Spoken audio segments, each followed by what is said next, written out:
for the third and Brandon Ingram, but not enough to beat the Warriors as Andrew Wiggins scored a season-high 30 points. Pods off the bench with 11. Steph Curry with 19, 7, and 7. And the Warriors improved to 12 and 3 as we welcome everybody to Toyota Warriors Postgame Live, the Hall of Famer Chris Mullin, and a couple of NBA champions over here, Festus Ezeli, Dora Wright. I am Bonta Hill. We're going to go back to the Smoothie King Center where Brandon Pajinski is standing by as the Warriors get this win here. Pods, good evening, man. Solid game from you tonight, 11 points off that bench. And can you discuss maybe stacking wins here early in the season in clutch games? You guys are now 5-2 in clutch games, which seemed to evade you last season. You guys are doing a much better job in crunch time so far this season.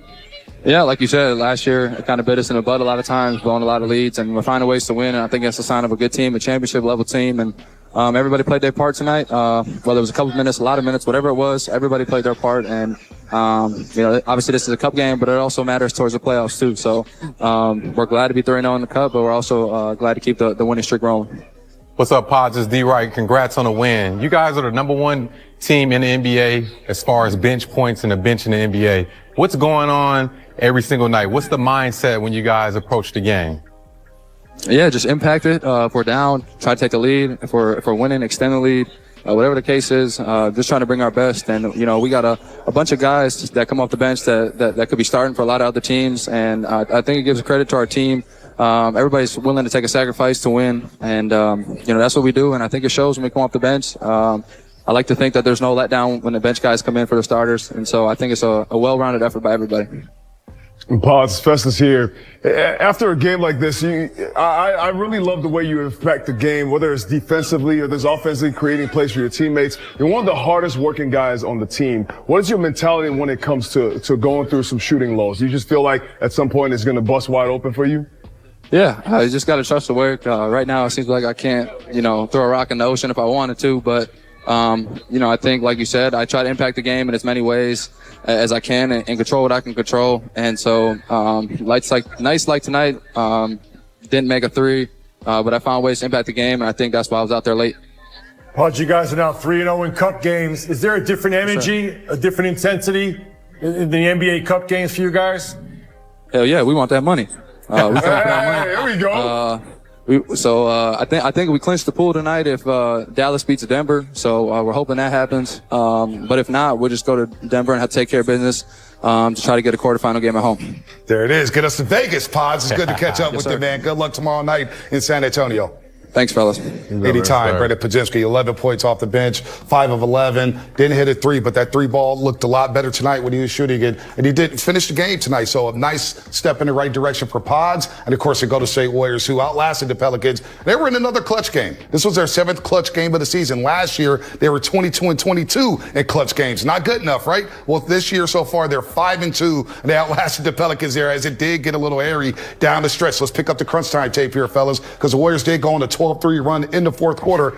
But in crunch time, the Pelicans just didn't stop playing here. They hit the threes late down the stretch. They hit their free throws. They trapped. And Trey Burke for the third. We touched on him in the pregame show. He's a baller. Yes, he is, man. He's a knockdown shooter. He can shoot the basketball from anywhere on the basketball court, and that's what he did tonight. But you got to give a lot of credit to Boston and Earl. They did a great job. 2 young fellas that's playing for something. These guys are young guys in this league, and they came out and they made shots at a high level. I mean, you didn't expect this game to go down to the crunch time, Bonta, but I told you, the NBA, you don't get to practice a lot at this point in the season. So for the Warriors, these are valuable minutes to get a lot of experience. You got defense right here. I mean, these are 2 quality looks for 2 great players on the Pelicans team. The Warriors have walked away with a really close win. Yeah, I thought the Warriors did a much better job defensively in the second half. At halftime, the Pelicans were shooting 54% from the field and 37% from the three. They wind up shooting 44% from the field and 32% from the three-point line. Kind of their normal numbers. So I thought, the fact that they were a little depleted wore on them a little bit. The bench did a good job. They outscored the Warriors bench 44-43, which is pretty impressive. But overall, I thought they got their numbers down. The Warriors got enough from everybody to squeak out a win.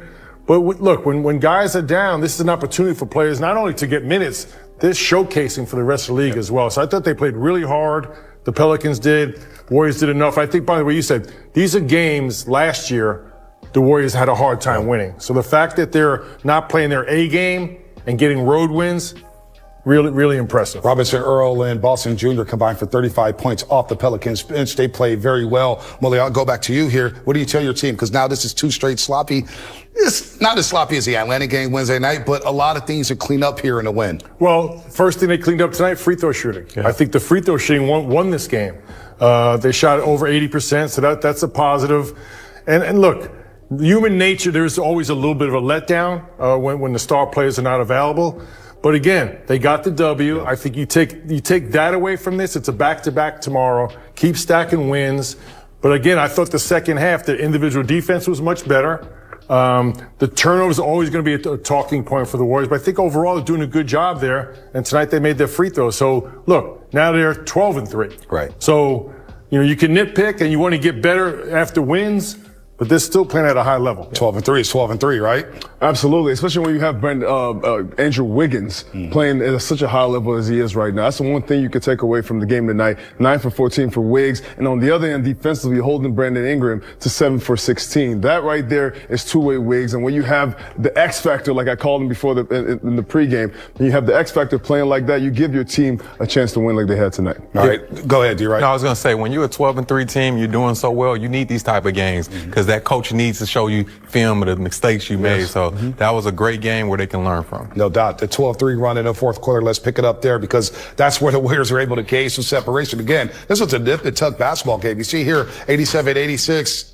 And you see a nice little floater with Podge, and really Podge, D-Right, aggressive, played hard. Looked like he played without thinking tonight. Yes, I think a lot of those shots he shot around the perimeter were good looks for him. They were open looks. He took them with confidence. It just didn't go his way. And if you want to get out of any shooting slump, you got to shoot the basketball. So you got to give a lot of credit tonight for Paz going out there, continue to be positive, continue to try to find his game. And that was a nice play right there with Kuminga to the pass and Fred Pajitsky, underhand, Hill. And then you like Come on, big fella, finish that thing. I love that. I love that. Great ball movement. These are the things, when the ball, this right here, run the floor, you get rewarded. TJD, I love seeing TJD in the game towards the end.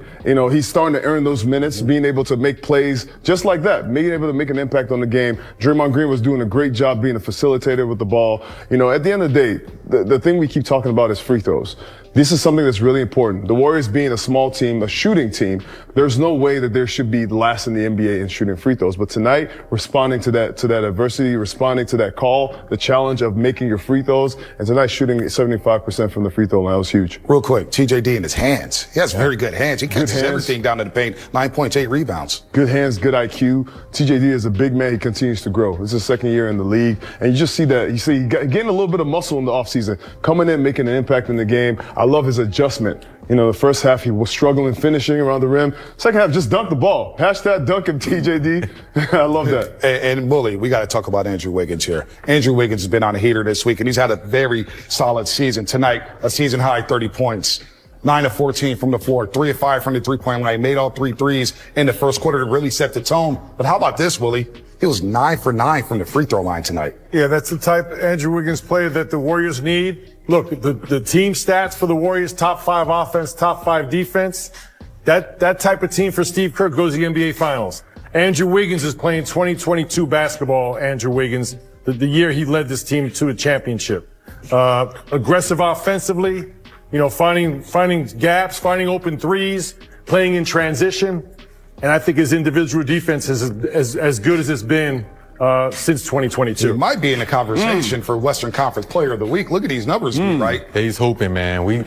The two-way Wiggs made us look real good today after speaking highly about him in a pregame, and he came out, and he was nothing but spectacular tonight. So great game from two-way Wiggs. We want to see him continue to grow, keep getting better because he's back to, like you just mentioned, that 2022.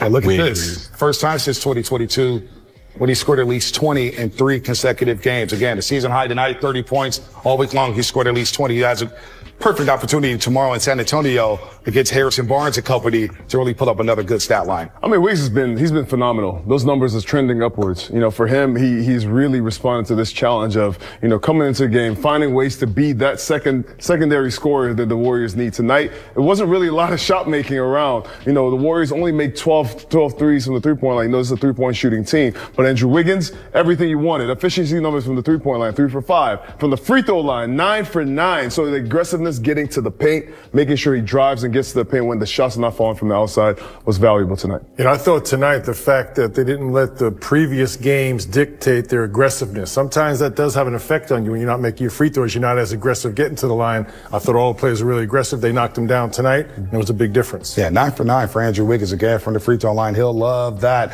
when he takes his post-game shower and goes meet the media after another 30-point night here. But we're going to hear from Steve Kerr. The Warriors win a cup game, fellas. They're 3-0 in the cup. Look at his floor, dude. Look at his floor. Man. I'm getting a little dizzy here. Thank you for watching so far. Leave your comment below and don't forget to subscribe so you don't miss any detail. A hug and see you next time.